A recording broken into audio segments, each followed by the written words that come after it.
We're going to take you back to Michigan, where former Team USA gymnastics Dr. Larry Nassar pleaded guilty to sexual assault charges earlier this morning. Now we are hearing from a lawyer of one of the victims. Let's listen in. They were told about it in the 90s, in the 2000s, and repeatedly in 2014. In 2014, Michigan State knew that Dr. Larry Nassar was putting his ungloved hand into the vagina and rectums of little girls. And they told no one outside of Michigan State.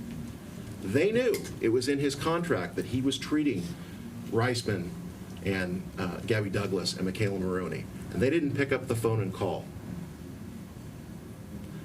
Those molests could have been prevented if somebody had followed the law.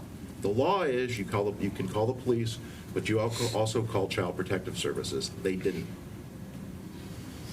They failed.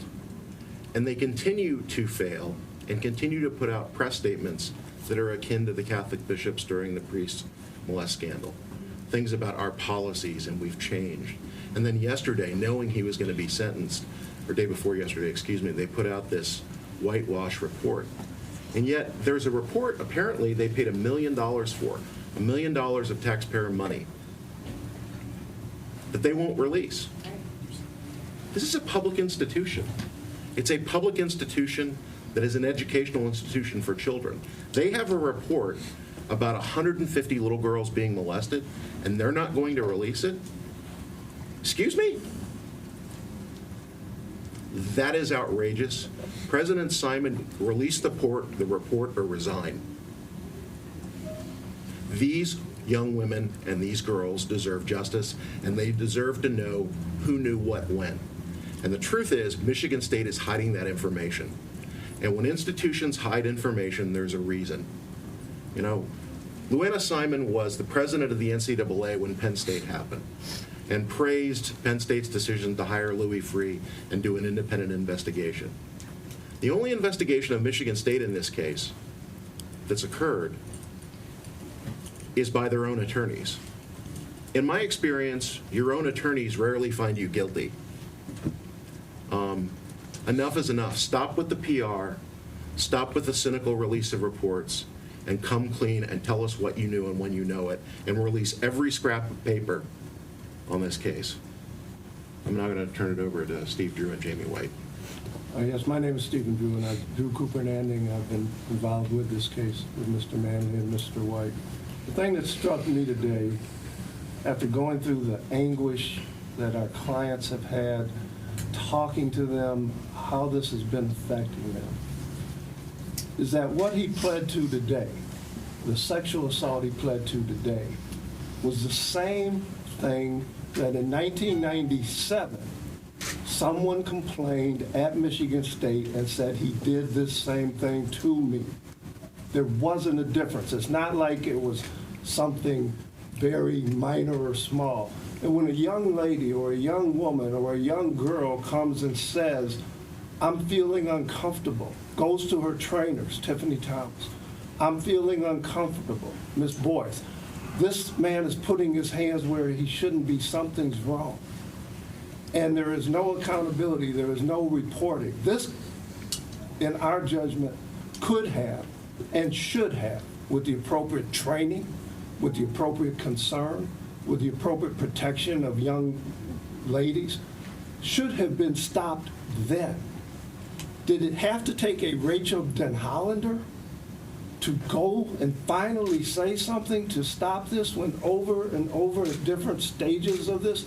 You heard today in the plea that the first instance of what he pled to was 1998.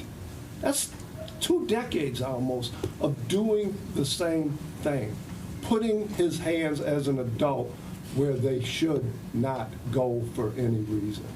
And we hope through this litigation to somehow make sure and effectuate change that this never, ever, ever at Michigan State happens again to any of their athletes, to any of their students, or anybody that they want to come on their campus to treat with their employees because they get a benefit from it. And part of this litigation and a lot of what we're going to be trying to do is to make sure there are policies put in place, not words, but actual implementation and things so this never, ever happens again. Jamie White. Thank you. I echo the comments of my colleagues. I sit here as a member of the Michigan State University community. I went to undergraduate at Michigan State University. I went to law school at Michigan State University. So for me, and I think I speak for everyone, finding justice for these young women began today to some degree. Obviously, we are seeking civil remedies, but I think I speak for everyone when I say we want Michigan State to be a leader in solving this problem. This is not a problem that's isolated to Michigan State University. Over the course of the last month, we have seen nationally politicians, celebrities, respected members of the community who have demonstrated that we live in a culture where certain behavior against women is tolerated. So obviously what Dr. Nassar did, and I have a hard time calling him Dr. Nassar anymore, what Larry did, I suppose, is outside the scope of what we've seen nationally. But I think when you look at the big picture, Michigan State can be a part of this solution. What Mr. Manley describes is hiding the information. I agree with that.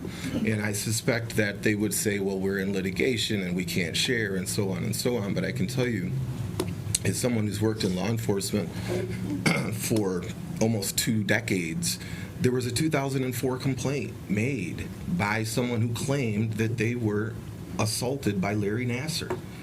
Now, that complaint was not taken seriously, at least not seriously enough that it resulted in criminal charges.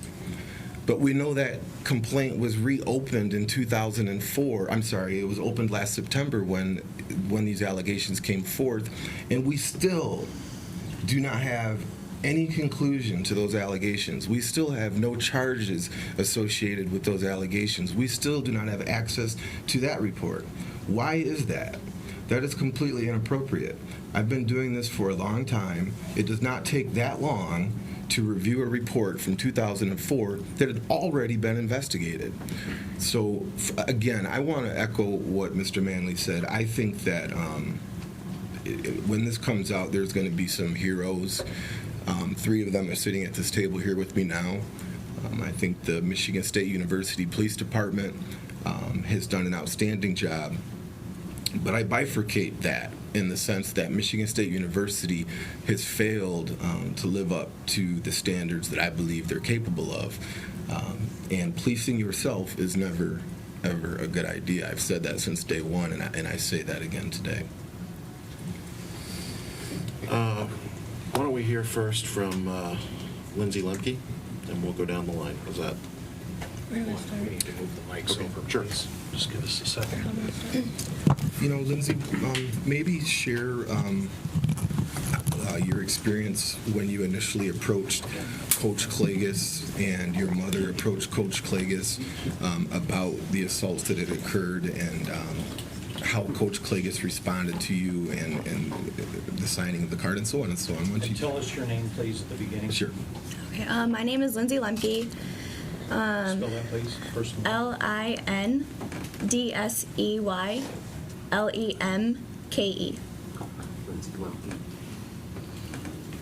Good. All right. So when this all first started coming out, the very first day that I heard about it, it was during one of our gymnastics practices. Any normal day, would have had no idea any of this was going to come about. We were taken into a separate room by someone in the Michigan State Athletic Department. I do not know her name. We were brought in there as a team with my 3 coaches, trainers as well. Everybody was involved, and we were sat down, and we were basically told that Larry Nassar was under some sort of investigation. We were not told what kind of investigation he was under. We were just told that if we were approached by any news reporters, any police officers, just anybody that was looking for information, to call us or message us on anything, we were not allowed to comment on the situation. And at the time, it was very confusing at first. Like I said, none of us knew anything that was going on, and I don't think a lot of us paid attention to the fact that we were told not to say anything, because a lot of us went home and told our families right away, obviously, that something was wrong, something was up. And as things kept kind of continuing on and on, I realized what Larry had been doing to I guess, gymnasts of all ages that I had no idea at that point how far back it had gone. I assumed maybe it was just my friends and I in that era, only to find out after more reports came out that it was dated all the way back to 1997. And so I decided that I needed to tell my coach, Kathy Klages, about it. As I was an active member on the Michigan State gymnastics team, I figured that was the right thing to do. And when I talked to my parents about it and we made the decision, the next day I went into her office and I just described to her what happened, and that I felt like I had a right to say something, and realizing then that what he did was very wrong. And her response back to me was, before I talked to the police officer, Angela, I needed to make sure that I was doing my research to understand what was happening to me. And just in case I was asked any questions I didn't know, I didn't want to give false information to hurt Larry in any way. So basically what I took out of that is she was still defending Larry, which I thought was very sad. As an athlete of a head coach, you would expect them to support you and to help you, and you could trust them to always be there for you. I don't live very far away from Michigan State University, but had I been an athlete that lived 5+ hours away, you expect them to be your person that you trust, and she wasn't at all. And I remember going home and telling my parents about it, and I mean, they were furious, and she had told my mom the same thing, that she would even trust her daughters with Larry, trust her granddaughters still, even after all of the reports came out. And to me, that was just appalling. I was expected to go to practice the same day, and I had to listen to her. I had to respect her corrections that she was giving me and take assignments from her, and it was one of the hardest things I've ever had to do, because I went to her with something that was going to change my life forever, and she still defended the person who did it to me. And so it's very sad to think about the fact that you work your entire life to be a college athlete, and you sacrifice so much. And especially being a club gymnast, where I was a club gymnast, you were coached by fear, and you would leave practice in pain, and you would be scared of that, because if you knew you couldn't do gymnastics the next day, you were going to get yelled at, or you were going to have some sort of consequence as to being in pain into one of the sports that is the hardest on your body out of any sport. And so you would go to Larry, and he would be a savior to you, because you would hope that he would make you feel better so that the next day at practice you wouldn't get yelled at, and that's what you trusted him for. And the fact that he knew that, he knew John Goddard very well, and the fact that he took advantage of that, and he knew what we were going through as athletes. I mean, we told him everything, to our school drama, to gym drama, to anything, because you trusted him, and he took advantage of that. It's so sad, and it went on for so long. And as they said, reports were made in 1998, and it was blown off by so many people, including Kathy, and reports were made to her back in 1997, and I went to her with the same exact report, and she did the same thing to me. And so I just hope that all of us here today can help to make a difference, because gymnastics is a great sport, and I truly believe that if you ask any little girl, they don't go to gymnastics just because it's a fun activity. They go because they love it, and they will do anything that they can do to continue doing the sport because of their passion for it. So I just hope that we can make a difference for all of the little girls who are starting gymnastics, are still in gymnastics, and want to continue, and I hope that they have a better career than maybe some of us experienced growing up, because everybody deserves that. Thank you, Lindsay. Next is Rachel Den Hollander. Go ahead, Rachel. Okay. Good morning. Nearly 15 months ago, I made the choice to file a police report and come forward publicly about the sexual assaults Larry had perpetrated on me. Today, I am grateful for the army of women that has stopped a pedophile. I am grateful that Larry Nassar has pled guilty to the sexual assault charges with women in Ingham County. Today, we heard the truth from Larry. He committed sexual penetration on his victims, and he is guilty of first-degree criminal assault, and I am grateful that truth has been known. But today, I am also very grieved, because we have yet to hear the truth from MSU and USAG and the USOC. Officials who kept Larry in power for decades. Officials who ignored repeated reports of sexual assault.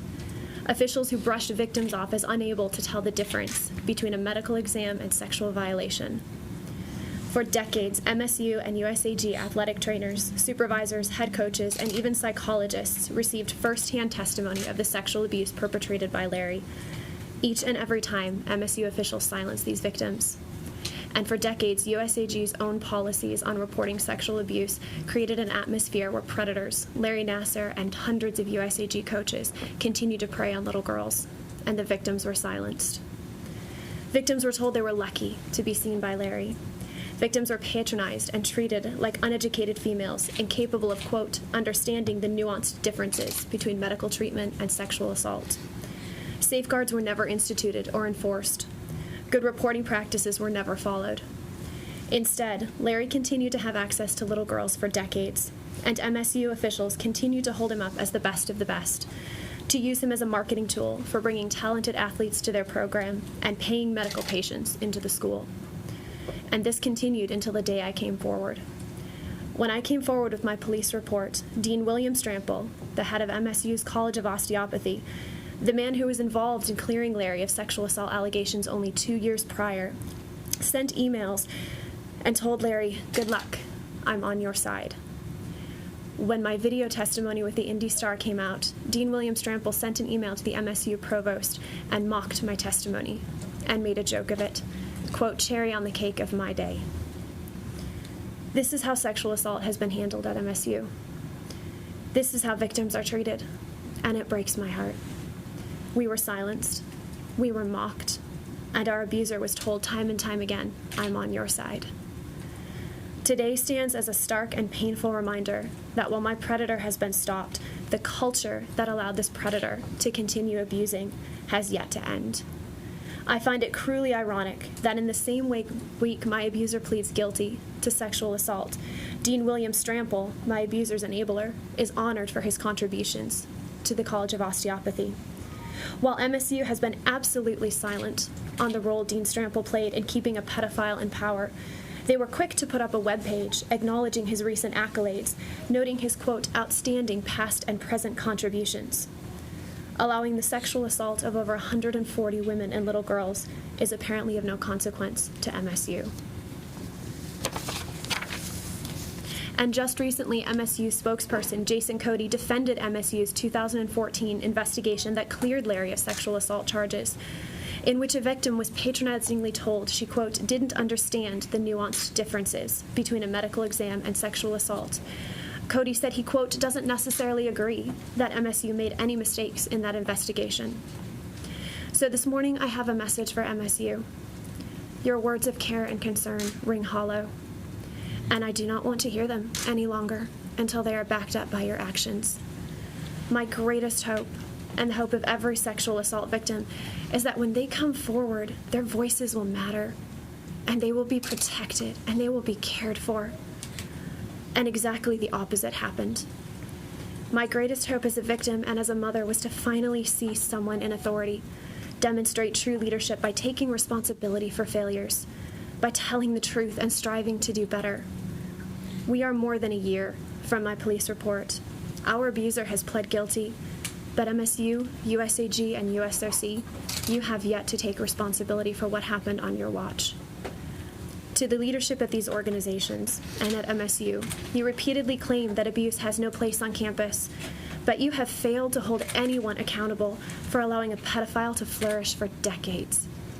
You claim you are deeply sorry for what we have gone through, but you have not listened to one word we have said.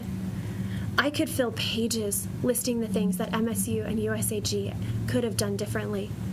In fact, I have, and so have many other brave women. And you have turned a deaf ear to everything we have said.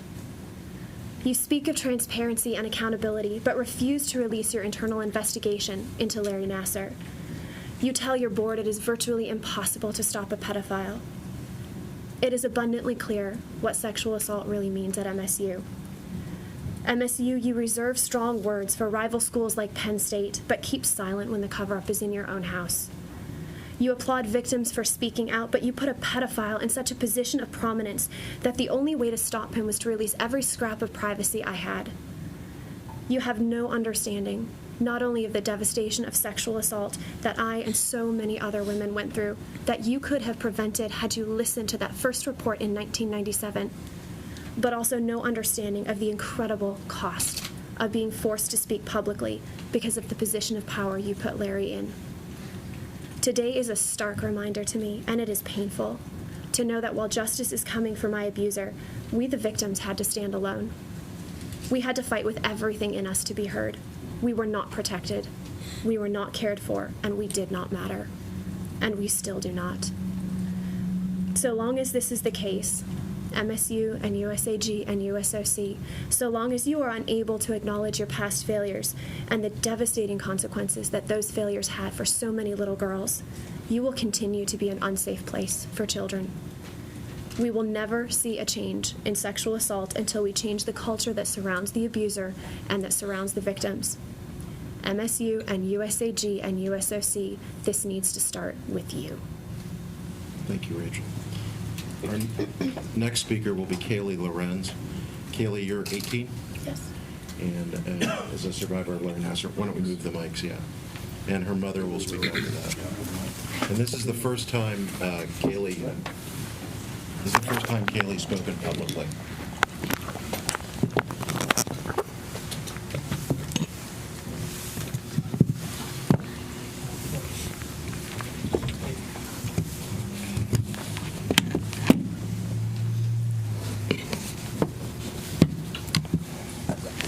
Thank you for your patience. Kaylee, go ahead. Up until this moment, I have been known as Jane Doe E, and I no longer want to wear this mask. The reason that I decided to speak publicly is about my sexual assault by Larry Nassar. I am tired of being labeled as Jane Doe. This didn't happen to Jane Doe. This happened to me, Kaylee Lorenz, and I'm using today to start a new chapter in my life and move on. I was sexually assaulted by Larry Nassar shortly after my 13th birthday, and it was a dark secret until I put the pieces together last September. Even though I told my parents a little bit about it the day that it had happened, I didn't really realize the impact that it had on me until I finally reported it to Michigan State University Police and heard myself telling the story. As I try to put the pieces of my life together, I'm trying to understand how I was ever seen by Larry Nassar, since there had been so many reports made to different people at MSU and to USA Gymnastics. It makes me angry and upset that Michigan State didn't do a better job of protecting me. How could they let this happen to me and so many other young girls and women? Last year was my senior year of high school, and as it came time to decide on a college, my first choice was always Michigan State. I wanted to go there since I was a little girl, from watching Big Ten gymnastics and from hearing people say how great it was to go there. But how could I go to a university that betrayed me? I would always be reminded of the sexual assault that happened to me on their campus. This made such a difference in my life that I have changed my major to criminal justice so I can have a voice for those who are afraid to or can't speak up.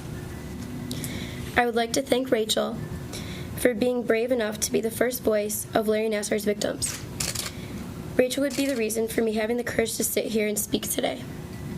Second, I would like to thank Michaela Maroney and Allie Raisman for putting people's judgments aside and telling their personal experiences with Larry Nassar. I feel that it has helped us get to where we are today. Justice for Larry Nassar's victims. Lastly, I want to thank my parents for being my support system and my shoulder to cry on through the hard days these last 14 months. I'm deciding today to try to put this behind me and to focus on creating change. I let Larry Nassar take over my life for too long. I'm hoping that me telling my story will encourage any young girl or woman to come forward, and it's never late to start healing. Thank you.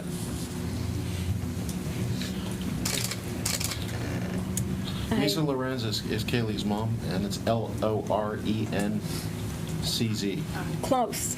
All right, It was so close. go ahead. Lorencz. Okay. I apologize for reading this, but it's been a long, emotional 14 months and day, so that's what I'm going to do, so I'm sorry. I'd like to take this opportunity to thank some pretty incredible people that we've come in contact with over the 14 months. Not only because of the difficult jobs that they do day in and day out, but for the way that they do their jobs.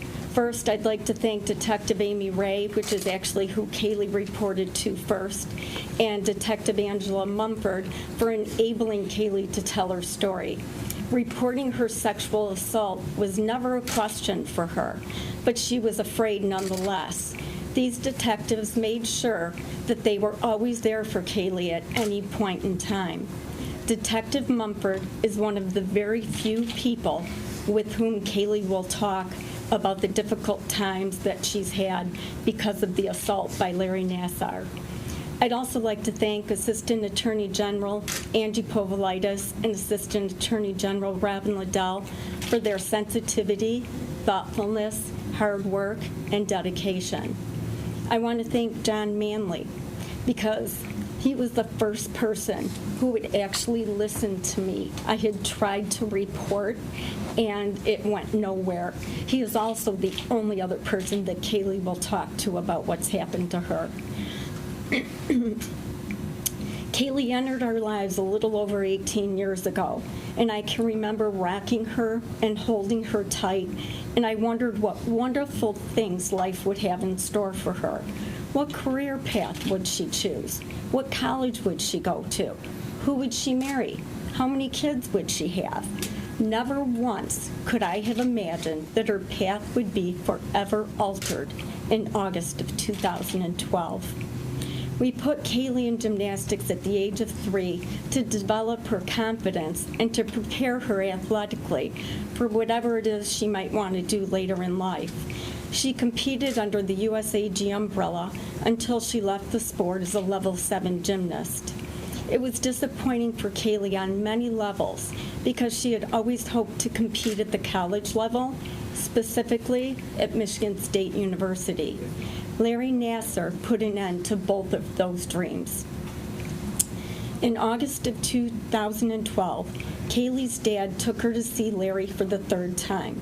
This time, however, instead of coming home and reporting to me the exciting stories he had shared with her, she came home upset and withdrawn. When I asked her how it went, she told me that Dr. Nassar had done something that made her feel uncomfortable. I won't go into the specific details of what she told me at that time, but I will always remember that moment.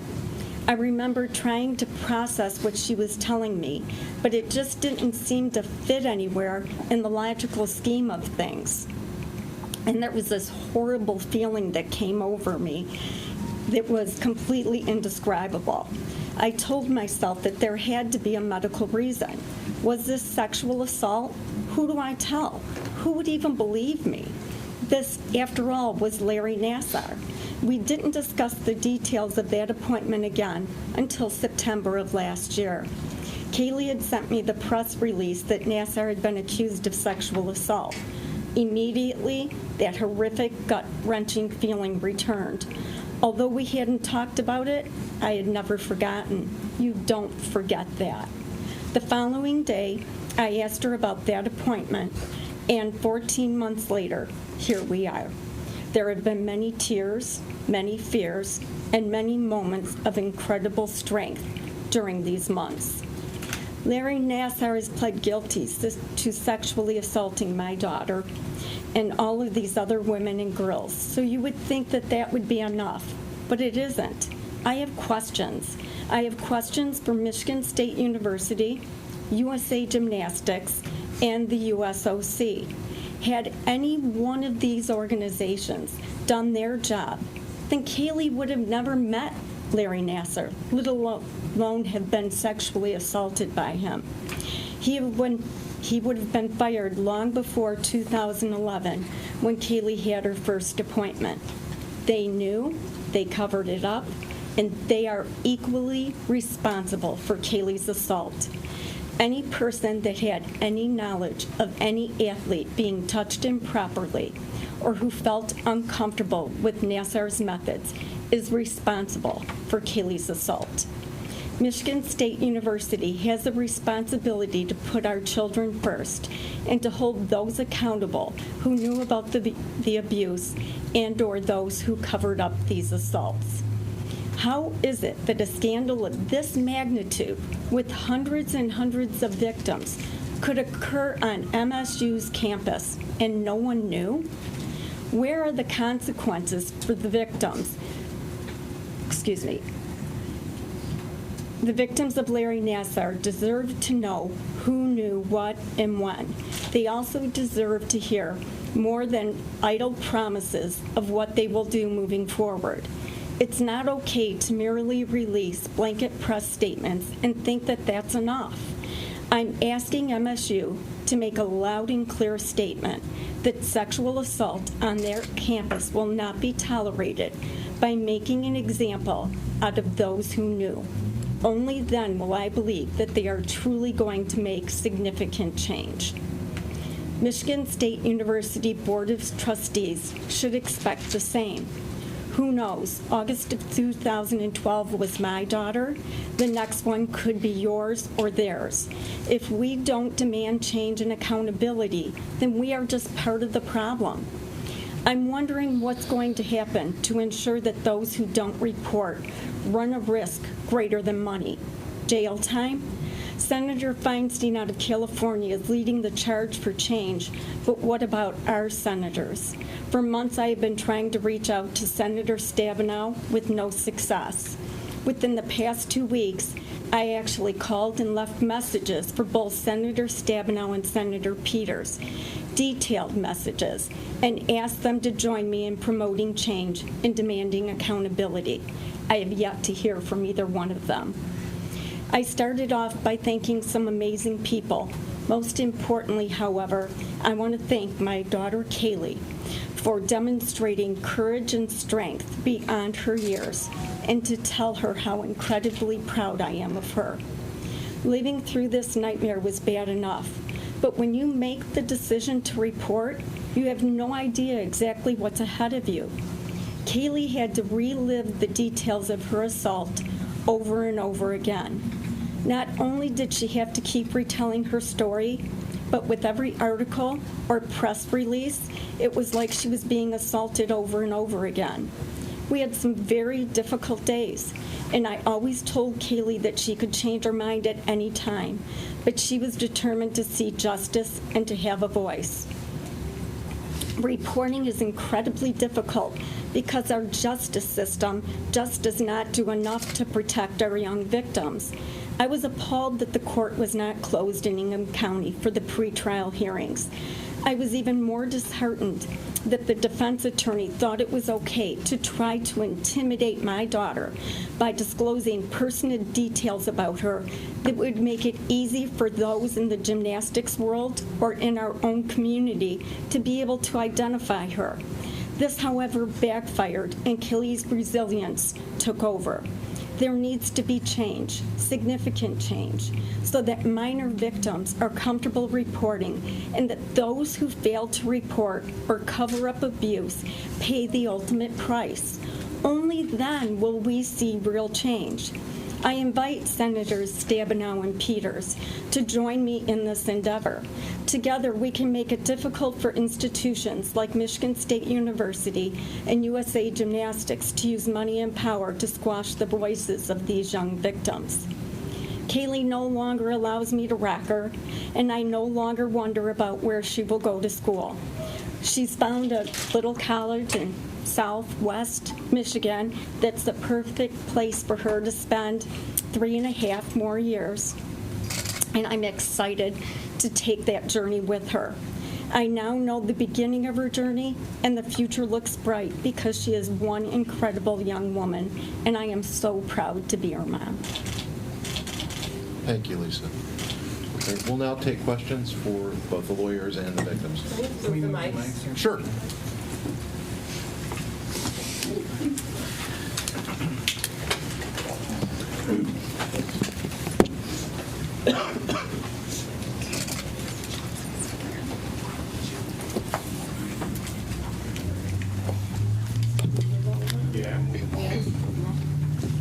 You want to do the lawyers first and then the survivors? Just so you don't have to move mic? Yes, let's do that. Okay, all right.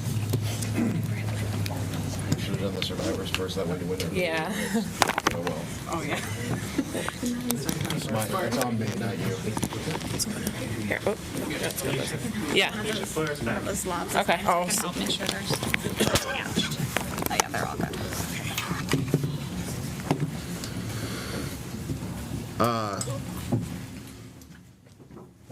Okay. Any questions of the attorneys? Yeah, let me start with, if you don't mind, Mr. Manley.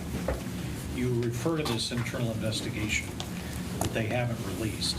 Have you started your litigation? Are you able to get that through discovery at some point? So at this point, there's a stay on the litigation until December, but they've already said publicly that they believe that's attorney-client privilege material. So absent them releasing it, it probably won't be. The same lawyers who are litigating the case for Michigan State, which is Skadden Arps, Slate & Floam, out of Chicago, are the same lawyers that did the investigation. So, you know, when you're in litigation and you hire a lawyer to defend you, and then you hire that lawyer to investigate you, we all know what the result is. But the fact that they won't disclose it, in my experience, tells you a lot. You know, the only way this sexual assault of children is always a crime done in secret. It flourishes in secrecy. Institutions that have this problem have a culture of secrecy. And clearly, Michigan State has a culture of secrecy, and they don't get it. You know, if you want to stop this, come clean. Fix what happened, get rid of those who did it, and move forward. And instead, what you're getting is stonewalling. That is not acceptable. It's not acceptable for one victim, let alone hundreds. Next question. You've mentioned a desire to have some sort of independent entity investigate the university. Their own police department isn't independent. Attorney General Bill Schuette's implied or indicated that he probably won't. Who do you think should conduct this investigation? Well, I think there needs to be, you know, a number of things that a number of entities that should investigate. One is, you know, what we know is that there was a report to USA Gymnastics in July of 2015, and that report was never conveyed. And you have dozens of little girls molested in that time period. That's one. You know, why isn't USA Gymnastics being investigated for not reporting? In Michigan, in Indianapolis, where USA Gymnastics is based, and in Texas, where the Caroli Ranch is, where the original report was made, all of those states have mandatory reporting laws. And the law is you pick up the phone and you call Child Protective Services and you file a report. So no one did that. And if Child Protective Services had been notified, this probably would have stopped. It should have been notified in 1998. So I actually would appeal to the Attorney General to reconsider whether or not to investigate. I would suggest that, given the interstate nature of these crimes, that it would be appropriate for an FBI task force to investigate this. And I would also suggest that you hire somebody outside the university, somebody that frankly, somebody outside the university system picks, maybe the Attorney General picks, to do an independent investigation that's not funded by Michigan State, but funded by a different source. I mean, what we found in Penn State when that happened is that the president, I believe the provost, and the athletic director were all indicted, and their conduct was certainly assailed. Here, everybody involved with this, everybody involved in the cover-up, everybody involved in the 2014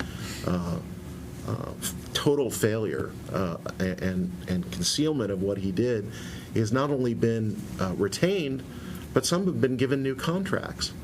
And that's important not only because it's wrong and it's morally wrong and it's just poor leadership on behalf of the president of the university, but what message does that send to other people who would cover up abuse at Michigan State? It sends the message that if you play ball and you put the institution first rather than the victim, we're going to protect you. That's the wrong message. Are there any other specific people at MSU you have concerns about? We've heard Larry Nassar, we've heard Kathy Plagas, we've heard Dean Strantle, we've heard Luanna Simon. Well, I have concerns about a lot of things at Michigan State, but we've never been given the documents, either in litigation or anywhere else, to show who knew what when. So based on the limited facts we know and based on the limited investigation we've done, largely because of the good work of you folks in the press through FOIA requests and others, we do have some idea of what occurred. But, you know, the people who know this are Michigan State. For example, in 2014, no one looked at his computer. If anybody had picked up his computer and done what you would normally do and say, okay, we're just going to search, they'd have found child pornography.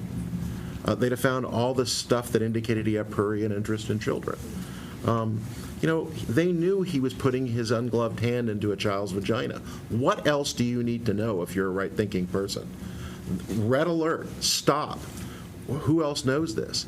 They didn't do that. They just put him right back into the, into the room, and he consumed children. They didn't pick up the phone and call USA Gymnastics and say, hey, we suspended him, by the way. They let him go to camp while he was supposedly suspended at Michigan State.